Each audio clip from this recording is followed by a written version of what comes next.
무리하면 부상이 발생하거나 혈압이 급변할 수 있고요. 또한 심장의 부담 등 위험이 있을 수 있습니다. 안녕하세요. 24시간 365일 뇌를 지키는 대한뇌졸중학회 채널입니다. 안녕하세요. 저는 분당서울대병원 신경과 김도현입니다. 네, 안녕하세요. 저는 제천명지병원 신경과의 이수빈입니다. 오늘 저희가 말씀드리고자 하는 내용은요, 뇌졸중 후에 실제적으로 우리 환자분들이 집에 가셨을 때 어떻게 먹고 어떻게 지내야 되는지 궁금해 하시는 경우가 많습니다. 이번 시간에는 뇌졸중 후에 식사라든지 운동이라든지 이런 생활습관 관리에 대해서 말씀을 나눠보고자 합니다. 그래서 뇌졸중 치료를 하고 나서 다 좋은데 이후에 식습관 관리하는 게 중요하다는 얘기가 많습니다. 왜 그렇게 식습관 관리가 중요하다고 하는지요? 뇌졸중 환자의 경우는 재발 그리고 합병증 예방을 하는 것이 중요하겠죠. 그러기 위해서는 고혈압, 콜레스테롤, 혈당과 같은 기저질환의 관리가 중요하게 되겠습니다. 일반적으로 식단이라고 하는 음식을 섭취하는 행위는 고혈압, 당뇨, 고지혈증에 직접적으로 영향을 줄 수가 있기 때문에 식단 개선이야말로 이러한 지표를 조절하는 핵심 방법 중에 하나가 되겠습니다.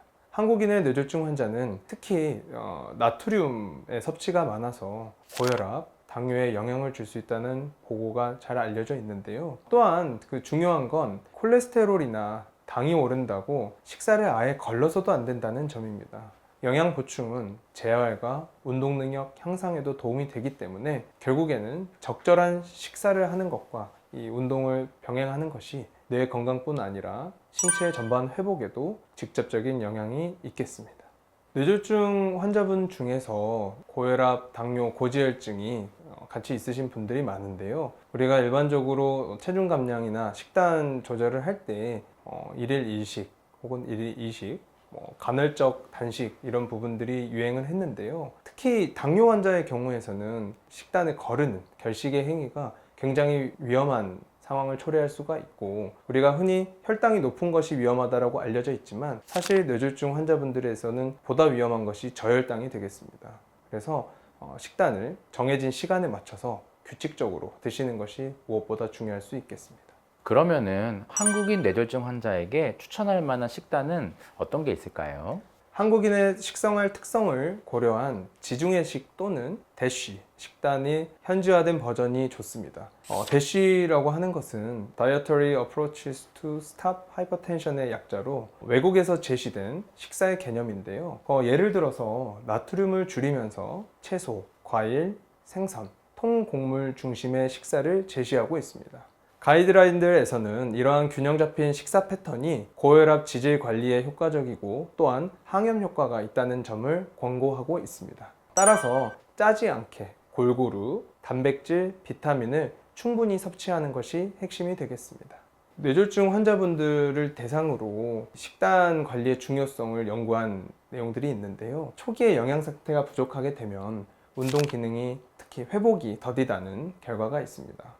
단백질과 비타민을 충분히 보충한 그룹에서 그렇지 않은 그룹 대비 보행 거리와 근육 기능이 유의하게 향상됐다는 보고들이 있고요. 따라서 식사를 통해 충분한 에너지의 영양소를 섭취하는 것이 재활의 기반이라고 할 수 있겠습니다.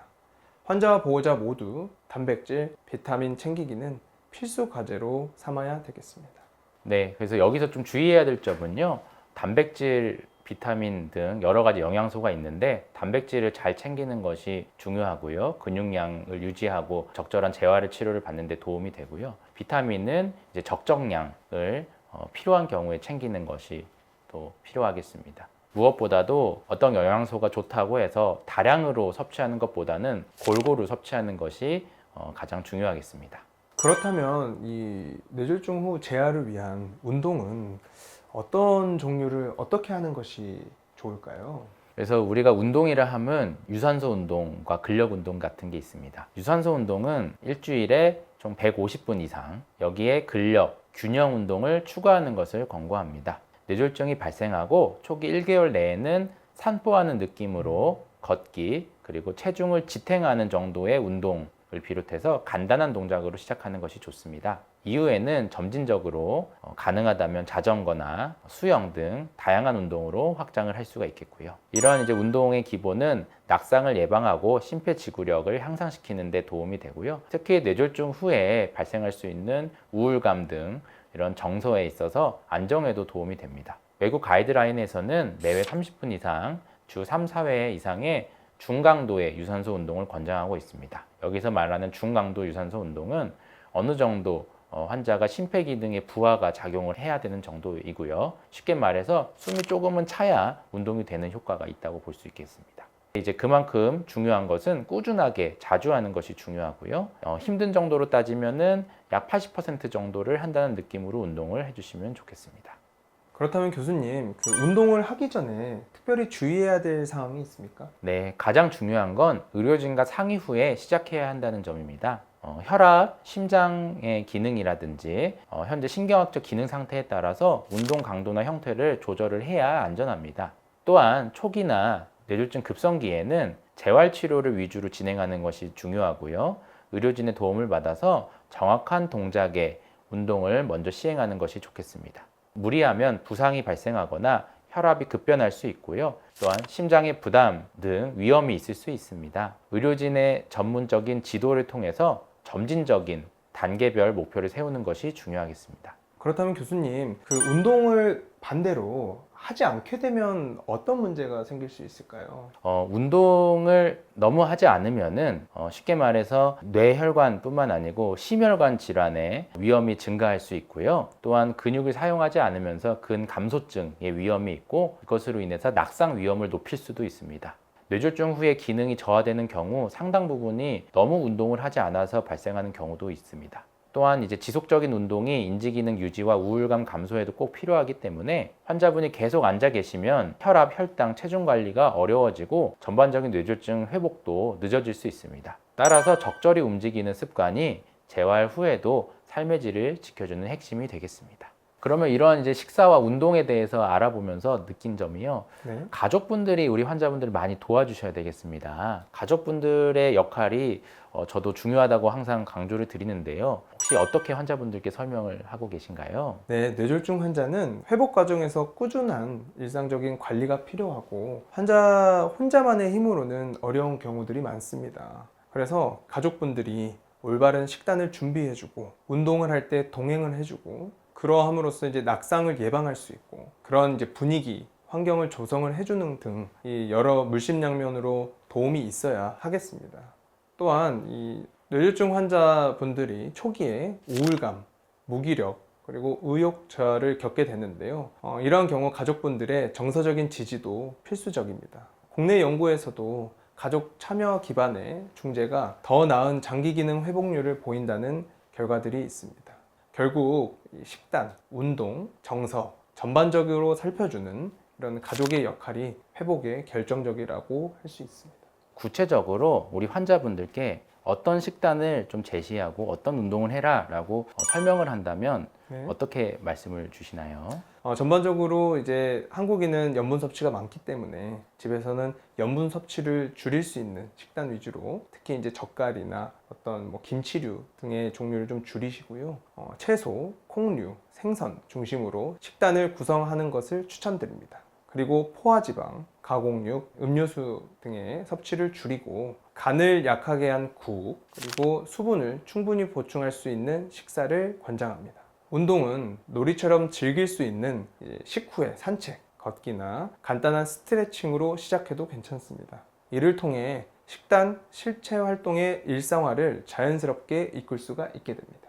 식단을 그러면 갑자기 바꾸는 게 잘 되지 않는다는 환자분들이 계십니다. 이분들에게 좀 주실 수 있는 조언이 있을까요? 해왔던 식단을 하루아침에 바꾸는 것은 굉장히 어렵습니다. 그래서 한꺼번에 그 틀을 바꾸기보다는 한 끼씩 조금씩 바꿔나가는 것이 효과적일 수 있습니다. 예를 들어서 김치의 양을 점차 줄이고 국물은 보다 덜 짜게, 반찬은 채소 중심으로 이제 바꿔보는 식으로 이제 점진적으로 조금씩 변화해 나가는 것이 좋겠고요. 또한 앞서 말씀드렸던 단백질의 이제 보충을 위해서 주 2회 생선 또는 콩류 등을 식단에 넣고, 단백질이 적은 날에는 두부 또는 달걀로 그 부족분을 채우시는 게 권장됩니다. 작은 변화가 쌓이면 습관이 되고, 습관이 쌓이면 건강은 뒤따라옵니다.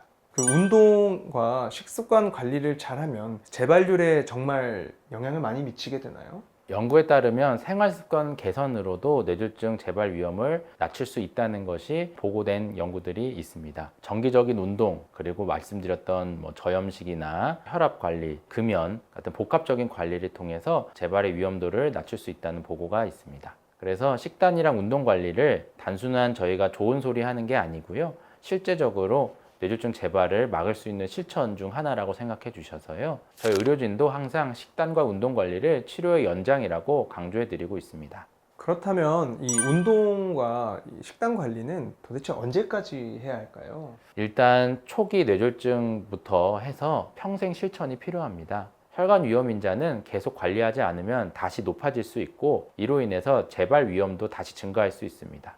뇌졸중 후에 뇌졸중 재발을 막는 예방을 2차 예방이라고 하는데요. 이 2차 예방을 위해서 일상화된 건강 습관을 가지고 이걸 끝까지 유지하는 것이 효과적이겠습니다. 특히 장기 추적 연구 데이터에서도요, 초기 관리가 10년 후 건강 상태와 관련이 있다라고 보고가 된 만큼 평생 습관을 가지시고 이걸 유지하는 것을 뇌졸중의 관리와 치료라고 생각해 주시면 감사하겠습니다. 마지막으로 가장 꼭 전하고 싶은 메시지가 있다면요? 뇌졸중 회복은 단지 병원 치료만으로 완결되지는 않습니다. 그 이후에 식생활과 운동 같은 매일의 실천이 회복의 열쇠가 됩니다. 가족이 함께 참여하고 단계적 변화로 습관을 가지면 재발도 막고 뇌졸중 후 회복도 더 잘 됩니다. 이런 생활습관 관리가 2차 예방의 핵심이라는 생각으로 오늘도 힘들겠지만 작은 한 걸음을 내딛기 바랍니다. 식단 관리에서 중요한 점이 하나 있습니다. 일부 약재가 식사에 따라서 농도가 변하는 경우가 있는데요. 예를 들어서 와파린이란 약물은 시금치를 드신 경우 혹은 콩류를 드시는 경우 그 농도가 영향을 받을 수 있습니다. 따라서 이런 특정한 또 약물을 복용하는 경우에도 담당 의료진과 꼭 상의를 하셔서 식단을 구성하는 데 꼭 도움을 받으시기 바랍니다. 오늘 영상이 도움이 되셨다면 뇌졸중 학회 유튜브 채널 구독, 좋아요, 알림 설정 부탁드립니다. 감사합니다.